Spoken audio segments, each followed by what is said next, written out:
Esta videoaula foi um trabalho proposto pela professora Emiliana de Amorim, professora da disciplina de Física 2 da Universidade Unisal Lorena.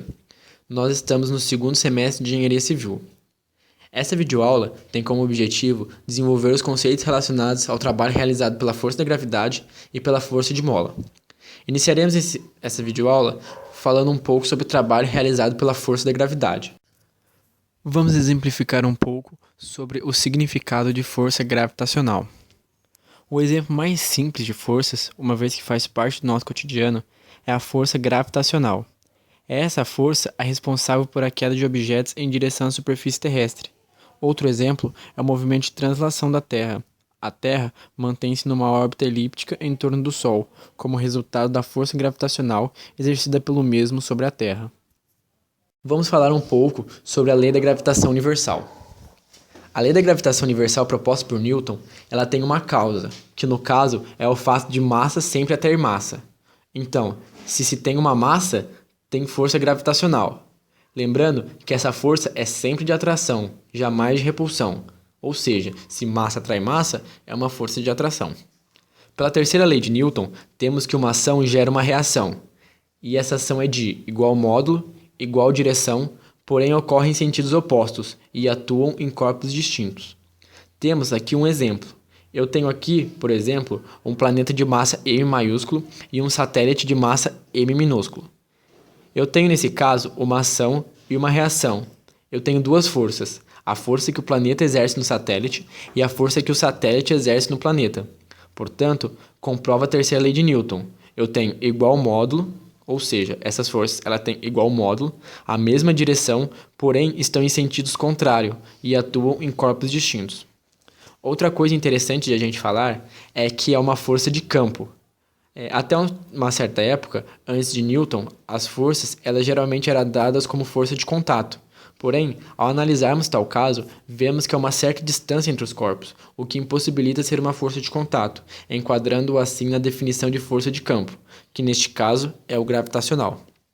A partir daí, Newton elaborou a lei da gravitação universal, que diz que uma força gravitacional é igual a uma constante, dada pelo G maiúsculo, vezes o produto de suas massas, dadas em quilo, sobre uma distância ao quadrado. Porém, essa distância é dada entre os centros de massa. Note que nesse exemplo, o centro é o raio do corpo, ou seja, para somarmos essa distância entre os corpos, basta então somarmos a distância do raio desse corpo mais uma altura h. Não se esqueçam que essa distância é dada entre os centros de massa. Essa constante de gravitação universal G, mostrada aqui, tem o valor de 6,67 vezes 10 a menos 11. Percebam, é vezes 10 a menos 11. É uma ordem muito pequena. Você pode se perguntar, se ao se ter duas massas e uma distância, temos uma força gravitacional, por que eu e meu colega a gente não se atrai?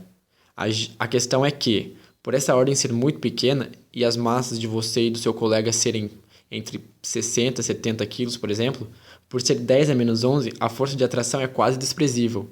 Já um planeta, como a Terra, que possui 10 a 24, ou seja, uma ordem muito grande, consegue suprir essa ordem de 10 a menos 11. Este é o motivo de você e seu colega não se atraírem. Vamos dar um exemplo de tal força. Tendo como exemplo o enunciado que diz que o planeta Marte está a uma distância média igual a 2,3 vezes 10 oitavo quilômetros do Sol, sendo 6,4 vezes 10 a 23 kg a massa de Marte e 2,0 vezes 10 a 30 kg a massa do Sol, o enunciado está nos pedindo para determinar a intensidade da força com que o Sol atrai Marte e nos dá a constante gravitacional, que é 6,67 vezes 10 a menos 11.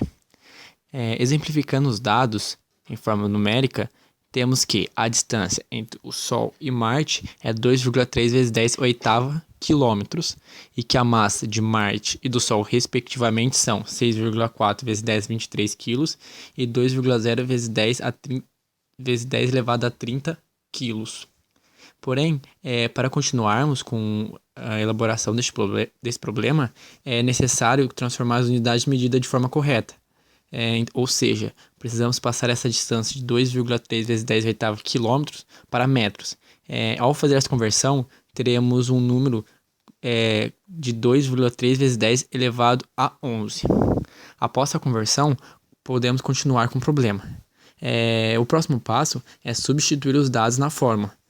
Ao substituirmos, teremos que a força gravitacional será de 6,67 vezes 10 a menos 11 vezes 6,4 vezes 10 a 23 vezes 2,0 vezes 10 a 30, dividido por 2,3 vezes 10 elevado a 11 ao quadrado. Ou seja, o que é isso? O 6,67 vezes 10 a menos 11 seria a constante gravitacional, que é um número padrão. O 6,4 vezes 10 a 23 seria a massa de Marte. E o 2,0 vezes 10 a 30 seria a massa do Sol. Mas e esse 2,3 vezes 10 a 11 elevado ao quadrado, o que seria? Seria a distância entre os dois, entre o centro de massa dos dois planetas, onde a distância é sempre elevado ao quadrado. Ao efetuarmos as contas, teremos que a força gravitacional será de 85,67 vezes 10 a menos 11 mais 23 mais 30 dividido por 5,29 vezes 10 elevado a 22. Mas por que esse vezes 10 elevado a menos 11 mais 23 mais 30? Sempre quando temos números de bases iguais, conservamos suas bases e somamos seus expoentes. Ou seja, multiplicamos os números 6,67, 6,4 e 2,0, dando um total de 85,67. Conservamos suas bases e somamos seus expoentes. E a parte de baixo, o 2,3 elevado ao quadrado daria um resultado de 5,29 vezes 10 elevado a 11 ao quadrado. Um número, toda vez que um expoente é elevado ao outro, é o mesmo que eu multiplicar os dois expoentes. Então, 11 vezes 2 é igual a 22. Ao efetuarmos a operação de 85,67 dividido por 5,29, teremos um resultado de 16,19 vezes 10. Ao somarmos as bases, daria 42 a parte de cima, menos 22. Mas por que menos? Porque está efetuando uma divisão. Sempre quando temos números de bases iguais dividindo, conservamos suas bases e subtraímos seus expoentes. Ao realizar tal operação, chegaremos a um resultado de 16,19 vezes 10 a 20. Mas, ao passarmos ele para a base 10, ou seja, um número menor que 10, teremos o resultado de 1,61 vezes 10 elevado a 21 newtons. Ou seja, essa é a força com que o Sol atrai Marte. Tendo como segundo tópico dessa videoaula o trabalho realizado pela força de mola, vamos falar agora um pouco sobre a força elástica, ou seja, a força nas molas, chamada também de lei de Hooke. A força nas molas podem ser representadas como uma força de restauração, ou seja, a ideia básica é que a mola sempre quer voltar ao seu tamanho original. Por exemplo, se eu tenho uma mola, como demonstra esse exemplo, e eu estico essa mola, a mola vai fazer uma força no sentido de puxar a minha mão de volta, querendo voltar ao seu tamanho original. O mesmo ocorre se eu tentar comprimi-la. Ela fará uma força sempre contrária, querendo voltar ao seu tamanho original. Por isso, força de restauração. O valor dessa força depende do quanto eu estico ou comprimo a mola. Ou seja, a força é proporcional à sua deformação. Matematicamente, este conceito é representado por uma fórmula, como está exemplificado aqui, que é chamada lei de Hooke. A força na mola, o F, é igual a K vezes X. K é a constante elástica da mola, dada por Newton sobre metros. E ela mede, basicamente, o quão dura é a mola. Ou seja, quanto maior for o K da mola, isso quer dizer que é uma mola mais difícil de esticar ou de comprimir. Já X é a deformação da mola, dada em metros. Ou seja, é o quanto a mola aumenta ou diminui de tamanho. Com isso, vemos que a força depende da deformação da mola. Ou seja, quanto maior a deformação, maior vai ser a força. Vamos a um exemplo simples agora para assimilarmos tal conceito. Temos aqui um exemplo bem simples, tá? Vamos dizer que eu tenho um carrinho aqui preso numa mola e essa mola ela tem 10 centímetros de comprimento. Eu vou esticar ela até ela ficar com 15 centímetros de comprimento. Ou seja, eu vou esticar a mola 5 centímetros. Isso aqui, o quanto eu estiquei a mola, que é o meu X. A deformação da mola. O exercício me diz que o K da mola é 200 Nm por metro. Como que é que eu acho a força? Vamos usar a formulinha. o módulo da força, né? É igual a K vezes X.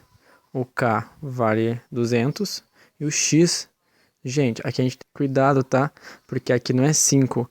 Aqui a gente tem que ver que o K está em Newton por metros e aqui o X tem que ser usado em metros também. Então não posso usar 5. Aqui é 5 centímetros, né? O metro seria 0,05 metros. Então, efetuando a conta aqui, 200 vezes 0,05 vai dar a deformação da mola, que seria 10 newtons. Eu vou esticar o bloquinho até aqui, e que no caso seria em 15 centímetros. Então, o meu X vai ser 5 centímetros. Então, conforme eu estico a mola, vai ter uma força em sentido contrário. Ou seja, a mola sempre quer voltar para o sentido original, para o ponto inicial que ela estava. Então, eu estiquei esse X 5 centímetros, eu estiquei 5 centímetros esse carrinho, esse bloquinho, me dá essa força que o bloquinho exerce para voltar ao seu ponto de origem. Então, como já foi exemplificado na teoria, a força ela é proporcional à deformação. Ou seja, se essa deformação fosse o dobro, ou seja, fosse 10 centímetros, a força também seria o dobro, seria 20 newtons. Bom, pessoal, chegamos ao fim dessa videoaula, mas se liguem nas próximas, que em breve estaremos fazendo mais, ok?